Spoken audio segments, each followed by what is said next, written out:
Comment dresser un plan d'action réaliste et réalisable lors d'une démarche d'orientation? Quelles sont les bonnes questions à se poser? À quoi faut-il prêter attention? S'orienter demande de bien se connaître, de mieux se connaître, de mieux connaître les compétences, les possibilités sur le marché du travail. Et de cibler les compétences que l'on cherche à valoriser ou à acquérir. Pour cela, il faut vous poser les bonnes questions.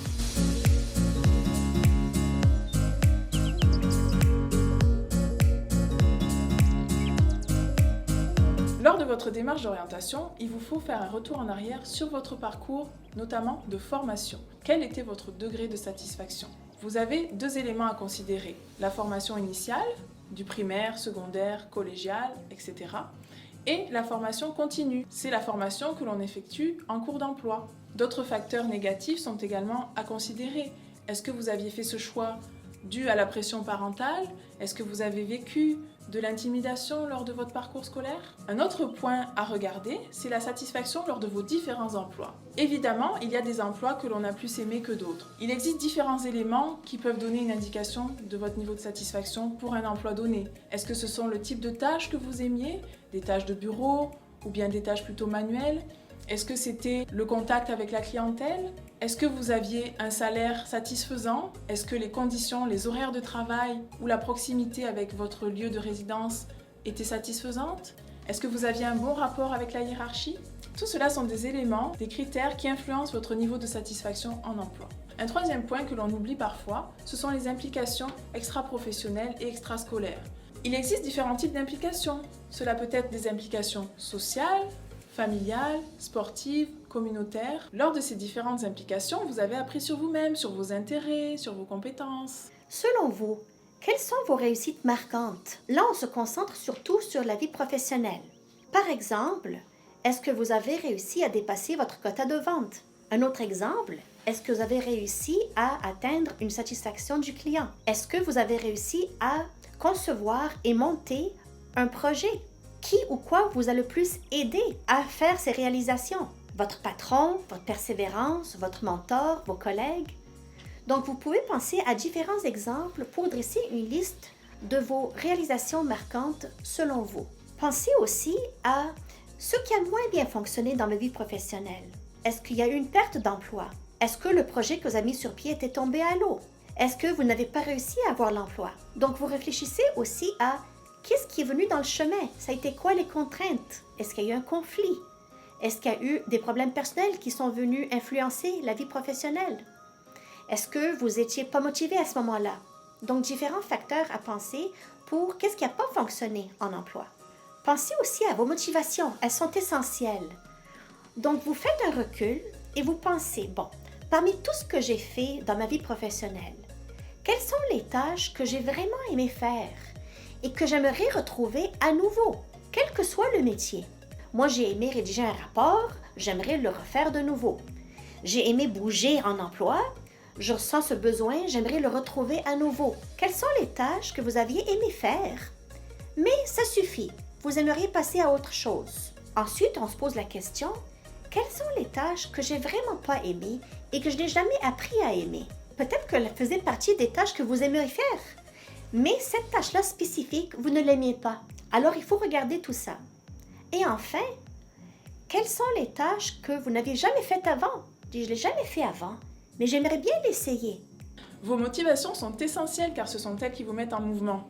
Leur origine, leur permanence et leur disparition dépendent de multiples facteurs et de vos expériences passées. Lors de la démarche d'orientation, vous allez vous questionner sur les valeurs qui vous tiennent à cœur. Quelles sont les motivations qui sont importantes pour vous? Quelles sont les conditions que vous recherchez et que vous souhaitez retrouver afin d'être heureux dans votre emploi?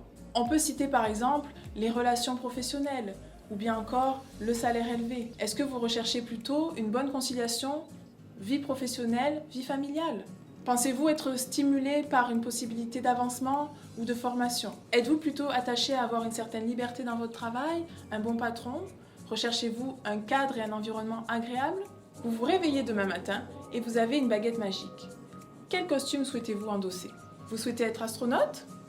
Ou plutôt boulanger? Faites abstraction de toute contrainte. Famille, âge, diplôme. Qu'est-ce que vous pensez que vous aimeriez être, idéalement? Quels emplois votre entourage vous suggère de faire? Ça ne veut pas dire qu'on va les suivre aveuglément. Mais par exemple, quelqu'un qui vous dit « Ah, moi je te verrais bien là-dedans » ou bien « Toi t'es bon là-dedans, pourquoi tu fais pas ça ?» Donc vous entendez toutes sortes de suggestions. Ça ne veut pas dire qu'on va les faire, encore une fois. Mais pensez-y, c'est quoi les suggestions qu'on vous donne? Selon vous, quels sont vos points à améliorer? Est-ce que c'est au niveau de vos compétences? Vous devez aller chercher certains diplômes? Vous devez apprendre par exemple un peu plus l'anglais, les compétences informatiques? Est-ce que c'est au niveau de votre personnalité, de votre comportement? Par exemple, « Oh, moi j'ai tout le temps des conflits avec mes collègues. » Oh, moi je suis timide, quand on parle en réunion, je suis timide. Bon, c'est au niveau de la personnalité. Ce sont des choses que vous aimeriez améliorer? Ça peut être au niveau de vos motivations. Si quelqu'un, par exemple, se décourage facilement, moi j'entame une démarche, j'entame mes cours et je les finis jamais. Ça peut être ça. Donc, il faut apprendre à bien se connaître.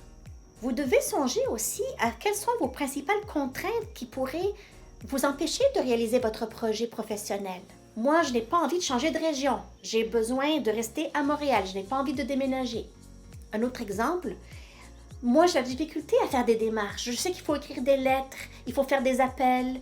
J'ai de la difficulté avec ça, ça me décourage. Ce sont des contraintes. Est-ce que vous vous percevez trop jeune ou trop vieux? Donc tout ça, ça peut être des contraintes pour réaliser votre projet. Pendant le processus, il vous faut tenir compte des facteurs de réalité. Avez-vous des enfants? Quel temps souhaitez-vous consacrer à votre retour aux études? Avez-vous un casier judiciaire qui vous empêcherait d'accéder à certains emplois? Avez-vous des contraintes physiques ou psychologiques? Quelle est votre mobilité géographique? Possédez-vous une voiture? Devez-vous emprunter les transports en commun pour vous rendre sur votre lieu de formation ou à votre emploi? Quels sont les préalables requis pour accéder au programme de formation qui vous intéresse? Devez-vous compléter vos études avant d'entrer dans ce programme? Il vous faut également explorer le marché du travail, la réalité du marché du travail. Quelles sont les perspectives d'emploi? Sont-elles bonnes? Sont-elles limitées? Allez-vous facilement accéder à un emploi après avoir fini votre formation? Pensez aussi à votre budget d'énergie. Combien d'énergie j'aimerais investir dans mon projet professionnel, dans mon retour aux études? Donc tout cela, ce sont des choses qu'il faut penser. Donc il s'agit de trouver un point de rencontre entre une activité que vous aimeriez faire et une activité qui vous permettrait d'accéder à un emploi que vous aimeriez faire. Cela va vous aider à dresser un plan d'action réaliste et réalisable. N'hésitez pas à nous contacter si vous voulez en savoir plus sur une démarche d'orientation. Alors merci et à bientôt.